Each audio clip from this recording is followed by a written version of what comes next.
হযরতে জাবের রাদিয়াল্লাহু তাআলা আনহু তিনিও বলেছিলেন, আরে ইশকে নবীতে আমি এত মুগ্ধ হয়ে গেছি, হাবুডুবু খাচ্ছি একটাই কারণে, কেন আমার হাবিবের চেহারার মধ্যেই জান্নাত দেখতে পাচ্ছিলাম।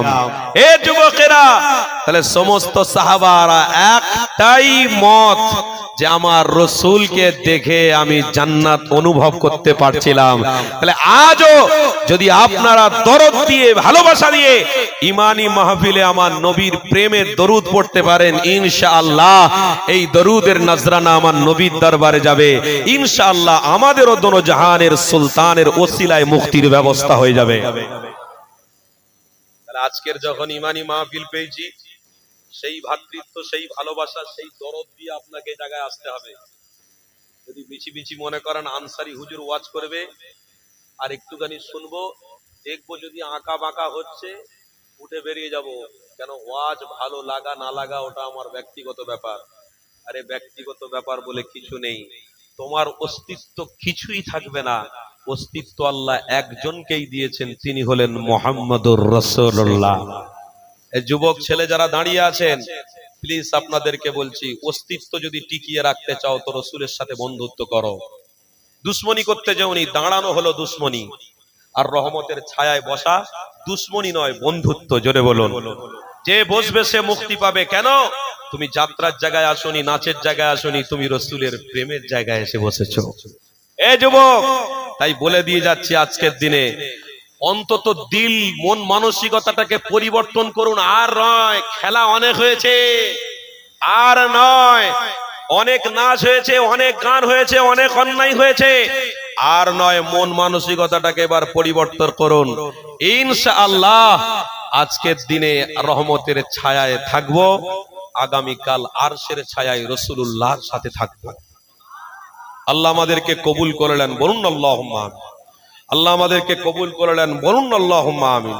আমার আব্বারা, তাই আমরা আদব, ভ্রাতৃত্ব, ভালোবাসা, প্রেমের সাথে আমার হাবিবের দরুদটা একটু চোখ বন্ধ করে সবাই পড়বো। এই উদ্দেশ্য করে পড়বো যে আমার হাবিবের সাথে দিদার যেন লাভ হয়ে যায়। এই উদ্দেশ্য করে সবাই আমরা ভ্রাতৃত্বের সঙ্গে একটু মোহব্বতে উচ্চ আওয়াজে দরুদ শরীফ পড়েন। দরুদ শরীফ। আল্লাহুম্মা সাল্লি আলা সাইয়্যিদিনা মাওলানা মুহাম্মদ ওয়া আলা আলি সাইয়্যিদিনা।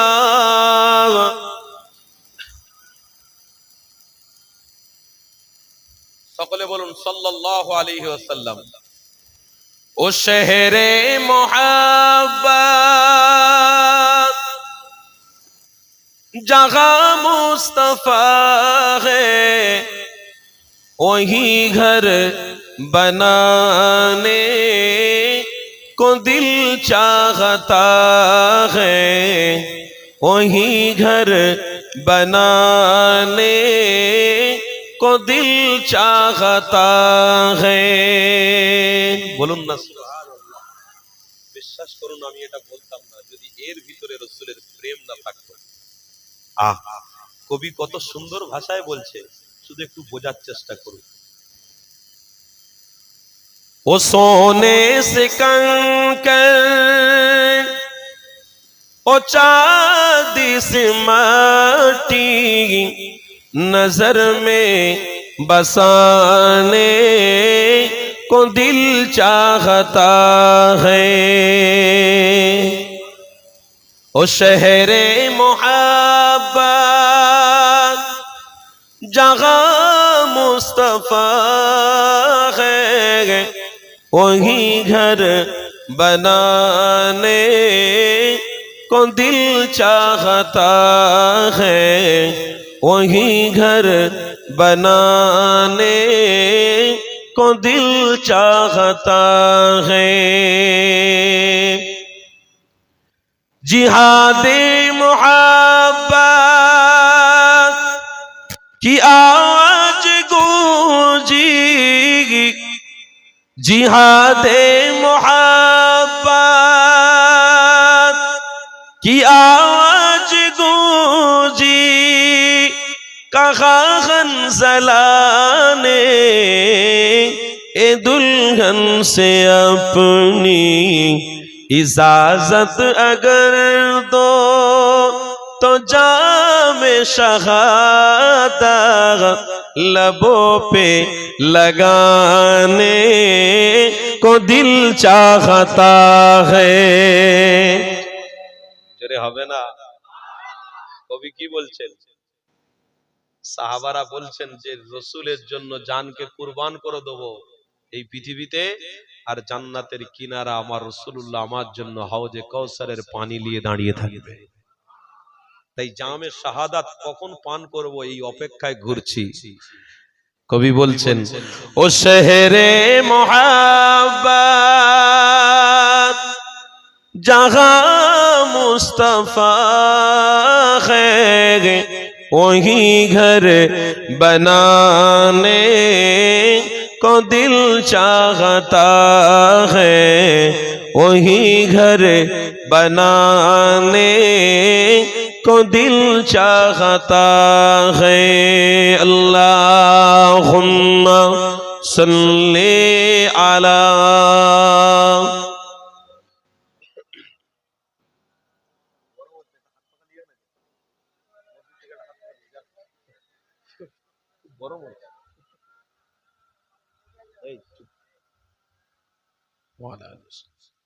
मोहब्बत ज़ी ला इलाहा इल्लल्लाह ला इलाहा जोरे जो ला इलाहा इल्लल्लाह ला इलाहा इल्लल्लाह ला इलाहा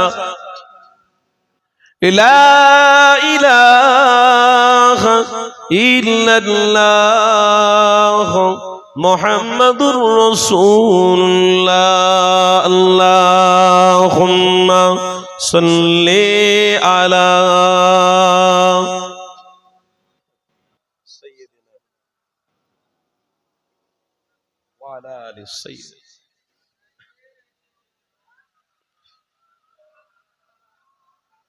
सबाई पढ़ुन हस्बी रब्बी जल्लल्लाह माफी कल्बी गैरुल्लाह नूर मुहम्मद सल्लल्लाहु अक़ला इलाहा जुरे जो ला इलाहा इल्लल्लाह ला इलाहा इल्लल्लाह ला इलाहा इल्लल्लाह चोखटा बंद करे ला इलाहा इल्लल्लाह ला इलाहा इल्लल्लाह ला इलाहा जोरे जोरे सबाई ला इलाहा ला इलाहा इल्लल्लाह ला इलाहा इल्लल्लाह ला इलाहा इल्लल्लाह मुहम्मदुर रसूलुल्लाह। अल्लाहुम्मा सल्ली अला मौलाना व अला आलि सय्यिद मौलाना अल्लाह।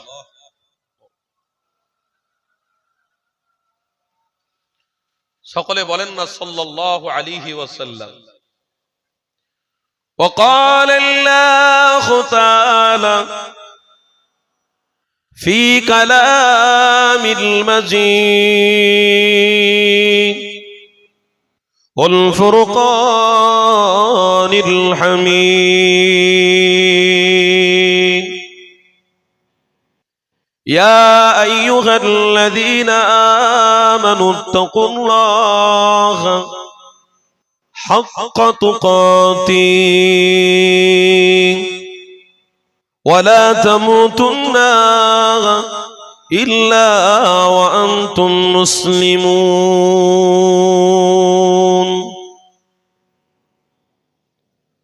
وقال النبي صلى الله عليه وسلم إن من عشرة الساعة أن يرفعوا علم ويثبت الجهل ويشرب الخمر ويزهر الزنا সাদাকাল্লাহুল আযীম। আমার আব্বারা, আমার ভাইরা, ইমানি মাহফিলে এসে সকলে বলুন তো ভালো জায়গায় এসেছেন না ভুল কাজ করছেন? ভালো জায়গায় ইমানি মাহফিলে এসে আপনাদের দিল কি বলছে? ঠিক কাজ করেছেন? বলুন সবাই ঠিক কাজ করেছে। আলহামদুলিল্লাহ বলুন, বলুন আলহামদুলিল্লাহ। আচ্ছা, আমার যে ভাইয়েরা ওই যে সিঁড়িতে বসে আছে, আমি তো মানা করলাম, ওখানে মুরব্বীরা বসে আছে নিচে, তোমরা কেন ওখানে আরামের জায়গায় বসছো বাপ? অনেক দাঁড়ি সাদা ব্যক্তি তো নিচে বসে আছে, আপনার ওখানে বসতে মানা করলাম তো ভাই, একটু শোনেন না আমাদের কথা। এই জায়গা আছে তো, এখানে জায়গা আছে তো, আরে বসো না বাবা।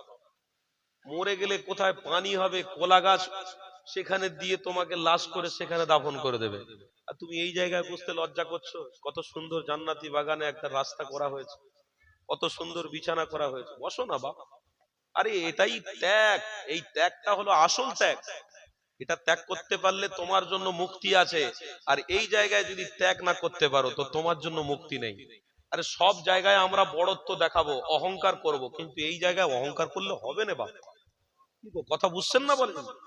এই জায়গা অহংকারের জায়গা নয়, এই জায়গায় একমাত্র আল্লাহ তার রাসূলের সাথে সম্পর্ক করার জায়গা। কেন?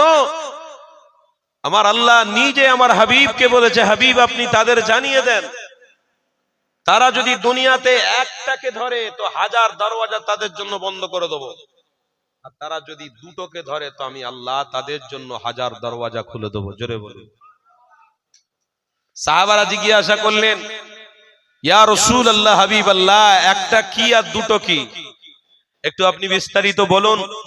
তো সেই সময় আমার রাসূলুল্লাহ বলতেছেন, বাবা সাহাবারা শোনো, একটা হলো ওইটা, সেটা হলো ইসলামের দুশমন, দুশমনদের দুশমন, মুসলমানদের দুশমন, নবীদের দুশমন, আল্লাহরও দুশমন, তার নাম হলো শয়তান। আল্লাহ পবিত্র কোরআন স্পষ্ট ভাষায় বলেছেন, ওয়ালা তাত্তাবিউ খুতুওয়াতিশ শাইতান ইন্নাহু লাকুম আদুউম মুবিন। আমার রাসূল সাহাবাদের বলছেন, বাবা সাহাবারা, তোমরা একটা থেকে দূরে সরে থাকো। কোনটা? ওয়ালা তাত্তাবিউ খুতুওয়াতিশ শাইতান, এই শয়তান থেকে তোমরা দূরে সরে থাকো, আর দুটোকে সাথী করে নাও, দুটোকে হাতিয়ার করে নাও, দুটোকে তোমাদের দিলের অন্তরের একটা স্পন্দন করে নাও, দুটোকে তোমরা ভালোবাসতে শুরু করো। এক হলো আল্লাহ, তার রাসূল। জোরে বলুন। এই দুটোকে তোমরা দিলের যদি স্পন্দন করতে পারো, এই দুটোকে তোমরা যদি মহব্বত করতে পারো, বিশ্বাস করো এই পৃথিবীতে কোনো মায়ের লাল নেই তোমার মুখের উপরে দাঁড়িয়ে কথা বলবে, তোমার মুখের উপরে দাঁড়িয়ে আঙ্গুল দেখিয়ে তোমাকে গালাগালি করতে পারবে। কেন? প্রকৃত পক্ষে যে দুটোকে ধরেছে আল্লাহ তাদের নিরাপত্তার ব্যবস্থা করেছে। আমি মুজাদ্দিদে জামান, আমিরে শরিয়াত, কুতুবুল আলাম, আমার দাদা পীরের পরিচয় একটু দিয়ে দিই। আগে আমার দাদা পীরের পরিচয়টা দিই আপনাদেরকে, না হলে আপনারা বুঝতে পারবেন না। আমি ইতিহাস পড়ছিলাম, আমার মুজাদ্দিদে জামান যখন ব্রিটিশদের বিরুদ্ধে ওই শহীদ মিনারে দাঁড়িয়ে একটা বাক্য প্রকাশ করেছেন, যে আজকের মুজাদ্দিদ আবু বকর সিদ্দিক এই কলকাতার জমিনে দাঁড়িয়ে বলছে, যদি তোমরা এই পশ্চিম বাংলা না ছাড়ো তো আমি মুজাদ্দিদে জামান তোমাদেরকে দেখিয়ে দেব ইমানি পাওয়ার কাকে বলে। মুজাদ্দিদে জামানের একটা কথার ওসিলায় ব্রিটিশরা পালাতে রাস্তা খুঁজে পায়নি। জোরে বলো। আল্লাহকে সাক্ষী রেখে বলছি, আমার মুজাদ্দিদে জামানের কাছে অস্ত্রের পাওয়ার ছিল না, আমার মুজাদ্দিদে জামানের কাছে বোম ছিল না, আমার মুজাদ্দিদে জামানের কাছে গুলি ছিল না, আমার মুজাদ্দিদে জামানের কাছে দুনিয়ার কোনো পাওয়ার ছিল না, আমার মুজাদ্দিদে জামানের কাছে দুটো পাওয়ার ছিল, একটা আল্লাহ, তার রাসূল। জোরে বলো। দাদা পীরের এক কথাতে কাজ হয়ে গেছে, একটা কথায় ওষুধ ছিল। ইমানদারদের এক কথায় বেঈমানদের কাঁপুনি শুরু হয়ে যায়। যদি ইমানদার প্রকৃত পক্ষে হয়, আল্লাহ তার রাসূলকে যদি বন্ধু হিসেবে মানে, যদি আল্লাহ তার রসুলকে পাওয়ার জন্য কষ্ট করে, যদি আল্লাহ তার রসুলকে পাওয়ার জন্য তার নিজের জীবনটাকে উৎসর্গ করে দেয়, তো আমার আল্লাহ বলছে জীবনে তুমি বড়লোক হওয়ার স্বপ্ন দেখবি, আমি আল্লাহ তোকে বড়লোক বানাবো। জীবনে তুই ব্যবসায়িক হওয়ার স্বপ্ন দেখবি, আমি আল্লাহ তোকে বানাবো। জীবনে তুই ডাক্তার হওয়ার স্বপ্ন দেখবি, আমি আল্লাহ তোকে বানাবো। জীবনে তুই ইঞ্জিনিয়ার হওয়ার স্বপ্ন দেখবি, আমি আল্লাহ তোকে বানাবো। জীবনে তুই বড় সায়েন্টিস্ট হওয়ার স্বপ্ন দেখবি, আমি আল্লাহ তোকে বানাবো। তবে আমি আল্লাহ যদি আমাকে ছেড়ে দিস, আমার রসুলকে ছেড়ে দিস, পৃথিবীর জমিনে কোন জিনিস দিয়ে তোদের ইজ্জতকে বাড়ানো যাবে না। হ্যাঁ, যদি আমার রসুলকে ভালোবাসিস তো আমি আল্লাহ তোদের সাথী হব, আমি আল্লাহ তোদের জন্য হাজার দরওয়াজা খুলে রেখে দেব। এই ইমানদারেরা শোনো, আজকের আমেরিকার মধ্যে একটা যে অর্থশালী ব্যক্তি, সব থেকে বড় লোক, যার কাছে দুনিয়াবি জ্ঞান কমতি নেই, যার কাছে দুনিয়াবি জ্ঞানের কোনো অভাব নেই, যার কাছে দুনিয়ার অর্থের কোনো অভাব নেই, যার কাছে ক্ষমতার কোনো অভাব নেই, সেই আমেরিকার ওই ব্যক্তিটা রসুলকে মোহাব্বত করে, মুখে দাড়ি, মাথায় টুপি পরে আমার নবীর রওজা মুবারকের সামনে গিয়ে দাঁড়িয়ে দাঁড়িয়ে চোখের পানি ফেলে পৃথিবীর মানুষকে বলছে, এ পৃথিবীর মানুষ, দুনিয়ার কোন জিনিসের কমতি আমার কাছে নেই, কিন্তু আমি একটা জিনিস থেকে কমতি ছিলাম, সেটা ছিল মুহাম্মদুর রাসূল।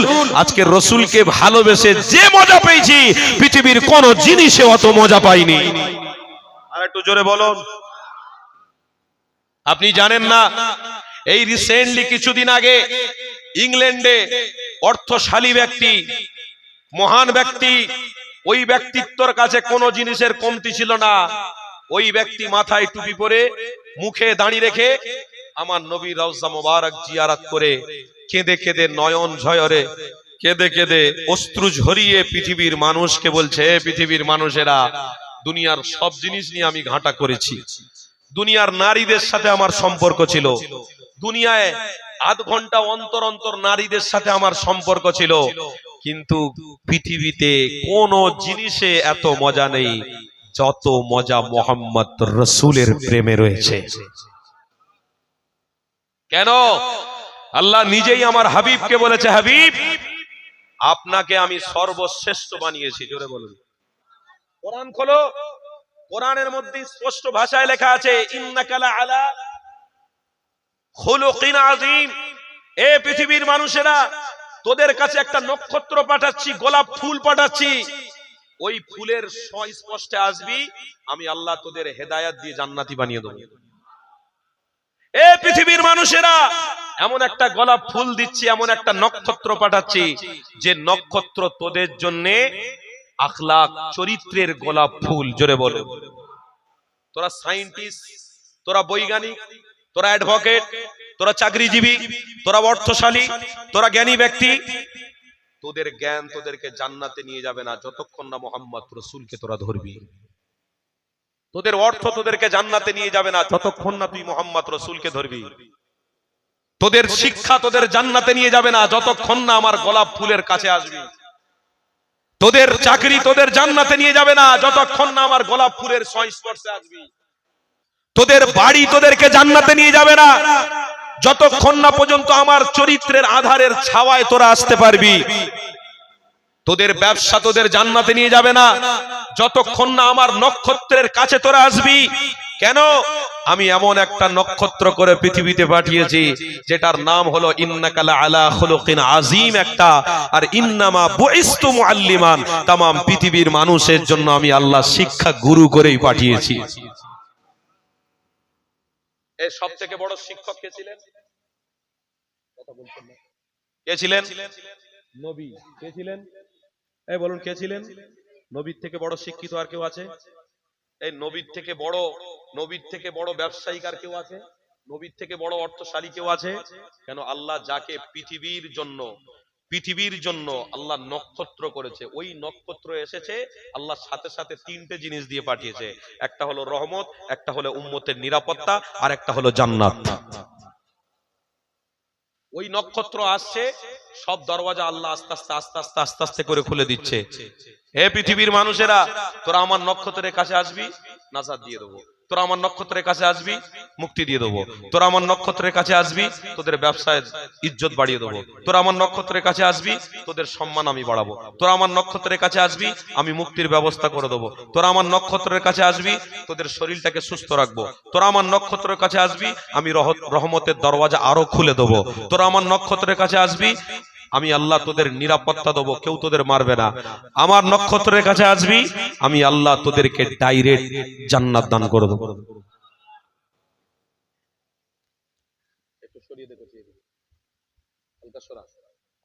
ওই নক্ষত্রের নাম কি? কথা বলতে হবে সবাইকে। মুহাম্মাদুর রাসূলুল্লাহ সাল্লাল্লাহু তাআলা আলাইহি ওয়াসাল্লাম। এই নক্ষত্র আল্লাহর দেওয়া। আমার রাসূলুল্লাহ যখন আল্লাহর সাথে দিদার করতে গেছেন, কথাটা ভালো করে একটু বুঝবেন বাবা, কথার মধ্যে অনেক শিক্ষা লুকিয়ে রয়েছে। আমি আস্তে আস্তে কিন্তু আলোচনার দিকে ফিরে যাচ্ছি। আলোচনাটা বোঝার জিনিস, বুঝতে হবে।